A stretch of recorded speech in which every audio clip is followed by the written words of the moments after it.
क्या आपने कभी सोचा है कि इतिहास में ऐसे लोग भी हुए हैं जिन्हें अल्लाह ने सिर्फ जमीन की हुकूमत नहीं बल्कि आसमान की हिकमत भी दी थी? वो इंसान था जुल्करनैन अलैहिस्सलाम, एक ऐसा बादशाह जो सिर्फ ताज का मालिक नहीं था बल्कि अल्लाह की रहमत और इंसाफ का वाहिद पैगाम्बराना किरदार था। कुरान में अल्लाह फरमाते हैं, हमने जुल्करनैन को जमीन में ताकत दी और हर चीज का जरिया सिखाया। जुल्करनैन का एम्पायर इतना विशाल था कि सूरज जहां उगता था वहां से लेकर जहां डूबता था सब उनकी हुकूमत में था। उनकी सेना कोई साधारण फौज नहीं थी, वो ईमान और अदल की फौज थी, जहां हर सिपाही अपने सरदार से पहले अल्लाह की किताब का हुक्म मानता था।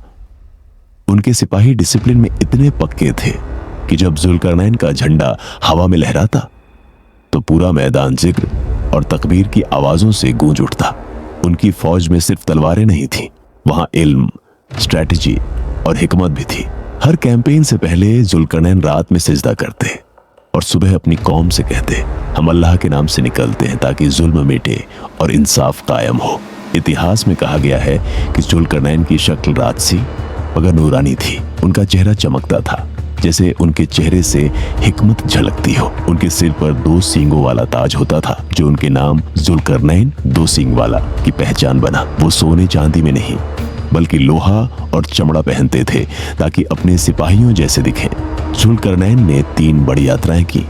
पहली पश्चिम की ओर जहां सूरज डूबता था, दूसरी पूरब की ओर जहां सूरज उगता था और तीसरी पहाड़ों के बीच एक ऐसी जगह जहां 2 बैरियर्स के पीछे एक कौम रहती थी जो याजूज माजूज के डर में जी रही थी। कौम ने कहा, ऐ जुल्करनैन, याजूज और माजूज धरती में फसाद करते हैं, हमें उनसे बचा लो। जुल्करनैन ने कहा, जो ताकत अल्लाह ने दी है वो तुम्हारे माल से बेहतर है, बस मेहनत करो, मैं तुम्हारे साथ हूं। फिर उन्होंने लोहे की बड़ी बड़ी प्लेटें बनाई और उनके बीच मोल्टन कॉपर बहाया।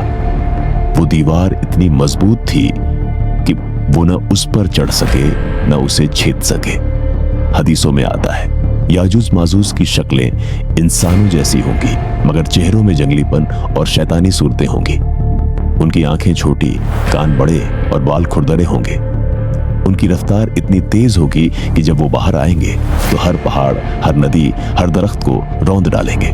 रसूलुल्लाह सल्लल्लाहु अलैहि वसल्लम ने फरमाया, वे इतनी बड़ी तादाद में होंगे कि एक कौम पानी पिएगी और जब दूसरी आएगी तो कहेगी, यहां तो पानी था। उनकी ताकत इंसानी ताकत से कई गुना ज्यादा होगी, लेकिन याद रखो, उनकी सीमा अल्लाह के हुक्म से तय है। जब तक वक्त नहीं आया वो दीवार नहीं टूटेगी। क़यामत के करीब वो दीवार टूटेगी और याजूज माजूज पूरी दुनिया में फैल जाएंगे। हजरत ईसा अलैहिस्सलाम और उनके साथी पहाड़ों पर चले जाएंगे। नीचे याजूज माजूज तबाही मचा देंगे, लेकिन अल्लाह एक छोटा कीड़ा भेजेगा जो उनके गलों में लग जाएगा और वे सब एक साथ मर जाएंगे। फिर बारिश होगी जो जमीन को साफ कर देगी। जुल्करनैन की कहानी हमें ये सिखाती है कि असली ताकत तलवार में नहीं होती बल्कि अल्लाह के आदेश, सब्र और इंसाफ में होती है। उनकी दीवार आज भी कहीं ना कहीं मौजूद है क्योंकि अल्लाह ने उसे तब तक सुरक्षित रखा है जब तक क़यामत का वक्त ना आ जाए, और जिस दिन वो दीवार गिरेगी उस दिन पूरी दुनिया कांप उठेगी। अल्लाह हमें हिदायत दे कि हम भी जुल्करनैन की तरह हिकमत, इंसाफ और ईमान पर कायम रहें।